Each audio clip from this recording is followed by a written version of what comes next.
krónikus stressz lerövidíti a telomereket, a kromoszómáink védőkópakjait, ami felgyorsítja a biológiai öregedést.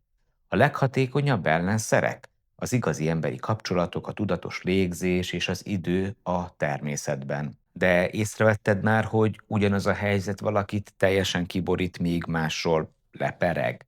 Ez nem a gyengeség jele, a génjeink befolyásolják, hogyan reagál a testünk a stresszre, például a stresszhormonok, mint a kortizol, milyen gyorsan bomlanak le. A genetikai térképed nem diagnosztizálja a stresszt, de feltárhatja azokat a tényezőket, amik hajlamosíthatnak a stresszhez köthető problémákra. Ha ismered a hajlamodat, könnyebben választhatsz olyan hatékony megküzdési stratégiát, ami a te egyedi biológiádhoz illik.